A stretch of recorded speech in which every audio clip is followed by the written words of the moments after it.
السلام علیکم دوستو، میرا نام ہے علی اصغر خان اور آپ دیکھ رہے ہیں دل کوٹی بوائے چینل۔ ایران اور اسرائیل کی جو جنگ ہے اس کے بیچ میں اسرائیل نے اپنی طرف سے پوری طرح سے اٹیک کیا، اور اسرائیل نے میں نے آپ کو اس ویڈیو کے بیچ میں بتایا تھا کہ بہت بھاری نقصان پہنچایا پہ در پہ ایران کو۔ اس سے پہلے سپریم کمانڈر جو ہیں وہ میدان میں آئے اور انہوں نے پوری کی پوری جتنی بھی اسرائیل کی جتنا بھی اسرائیل نے اٹیک کیا تھا یا جتنا بھی اسرائیل نے نقصان پہنچایا تھا اس کے جواب میں پہلے تو ایک سیکنڈ کمانڈ کو اوپر لیا لایا، اور پھر اس کے بعد جوابی وار کیا، اور ایک ایسا وار کیا کہ مسلمان ملک جو ایران کے خلاف تھے، اسرائیل کے ساتھ میں تھے، اور کچھ جنہوں نے اپنی سرحدیں بھی دینے سے انکار کر دیا تھا، وہ سب اب ایران کے ساتھ کھڑے ہیں۔ دنیا ہمیشہ بہادروں کا ساتھ دیتی، یہ ثابت کر کے دکھایا ہے ایران نے۔ یہ تصویریں جو میں نے آپ کو پہلے بتایا کہ غزہ سے آ رہی تھی، کچھ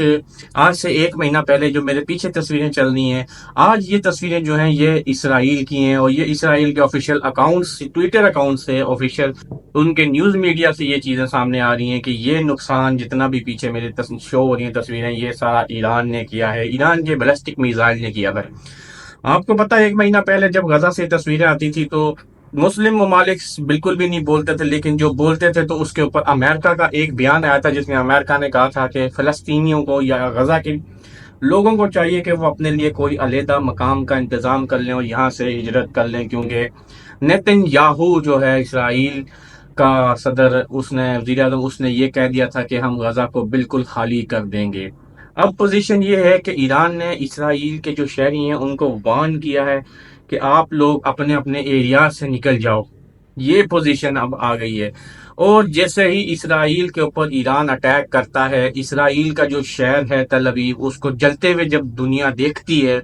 اس کے بعد دوسرا شہر صحیفہ جو ہے اس کو بھی ایران نے تہس نہس کر دیا۔ اب پوزیشن یہ ہے کہ ایران کے ساتھ کھڑا ہو گیا ہے سعودی عرب، مڈل ایسٹ میں سے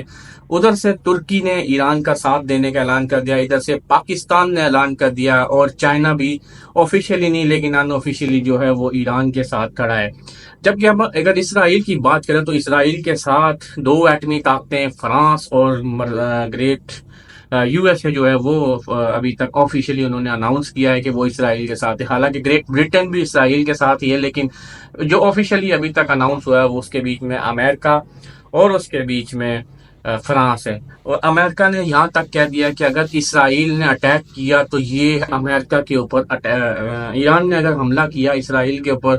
کوئی بھی بڑا، تو یہ امریکہ کے اوپر حملہ تصور کیا جائے گا۔ لیکن اس کے جواب میں آیت اللہ علی خامنائی جو ان کے سپریم لیڈر ہیں، انہوں نے بیان جاری کیا۔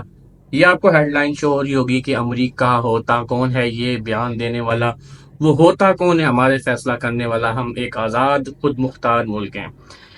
یہ کہانی کیا ہے؟ یہ اسرائیل اور ایران کی جنگ کی وجہ کیا ہے کہ ایران اور اسرائیل جن کے درمیان میں اتنا لمبا گیپ ہے، اگر آپ نقشے میں دیکھیں گے تو یہ نقشہ جو مڈل ایسٹ کا شو ہو رہا ہے، اس کے بیچ میں اگر آپ دیکھیں گے تو ایران کا جو بارڈر لگتا ہے عراق کے ساتھ، عراق کے بعد جارڈن کے ساتھ، اور پھر اس کے بعد اسرائیل آتا ہے۔ اوپر والی سائڈ ترکی، نیچے والی سائڈ سعودی عرب ہے،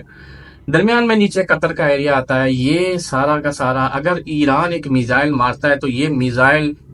عراق اور جارڈن کے اوپر سے ہو کے اسرائیل کو جا کے لگے گا۔ تو اتنی دور حملہ کرنے کی وجہ کیا تھی؟ یہ تنازع اگر آپ نے جاننا ہے تو اس کے لیے آپ کو تھوڑا بیک اینڈ کے اوپر جاننا پڑے گا۔ بیک اینڈ پہ اگر ہم جاتے ہیں تو 1970s کے بیچ میں جب نادر شاہ کی حکومت تھی تو وہ ایک ایسی حکومت تھی کہ اس میں ایران نے اپنا تمام سب کچھ جتنا بھی ہے وہ سارا کا سارا امریکہ کے حوالے کیا تھا، چاہے وہ تیل ہے، چاہے وہ کسی بھی قسم کی مالی سپورٹ ہے۔ اسرائیل کو بھی وہ حکومت سپورٹ کرتی تھی۔ ایون کہ مسلم کنٹریز کی نہیں، میں اگر اوورآل بات کروں تو امریکہ کے بعد 1949 میں دوسرا ملک تھا ایران جس نے اسرائیل کو تسلیم کیا، اور اسرائیل اور ایران بالکل ہم ایک دوسرے کے ساتھ مل کے رہتے تھے۔ لیکن اس کے بعد 1970 کی جو دہائی ہے اس کے بیچ میں امام خمینی کا انقلاب آتا ہے،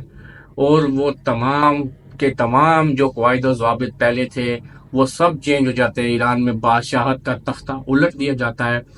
اور ایک مسلم حکومت آتی ہے، اور ایران کا نام اسلامک ریپبلک آف ایران رکھا جاتا ہے۔ اس کا جو پرانا فلیگ تھا وہ یہ آپ کو شو ہو رہا ہوگا، یہ اس کا پرانا فلیگ تھا جو بادشاہت دور میں، اور اب اس کا موجودہ فلیگ آپ کے سامنے ہے جس کے بیچ میں درمیان میں اللہ بھی لکھا ہوا ہے۔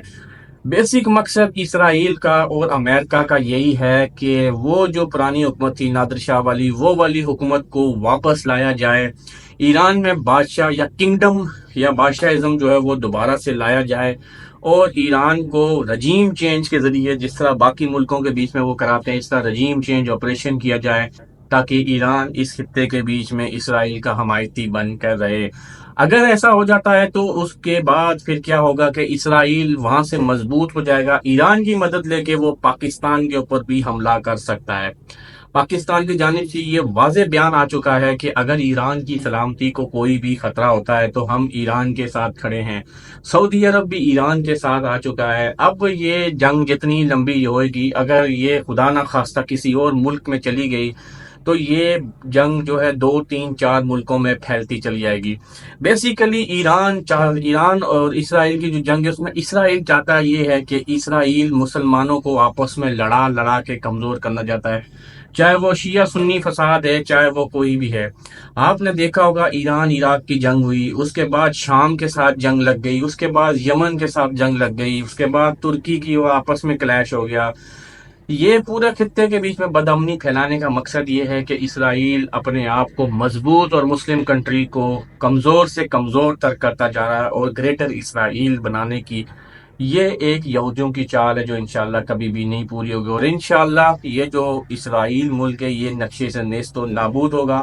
بالکل ایسے جیسے پاکستانی پاسپورٹ پہ لکھا ہوا ہے کہ یہ پاسپورٹ دنیا کے ہر ملک میں قابل قبول ہے ما سوائے اسرائیل کے۔ انشاءاللہ یہ جنگ جتنی جلدی ختم ہو اتنا ہی بہتر ہے۔ ہم پھر دعا کریں گے کہ جتنی بھی یہ جو جانیں ہیں یہ جانے سے بچ جائیں، اور اللہ پاک اپنے اپنے حفظ و امان میں سب کو رکھے۔ ملیں گے نئی ویڈیو میں، اپنا اور اس چینل کا خیال رکھیے گا۔ اللہ حافظ۔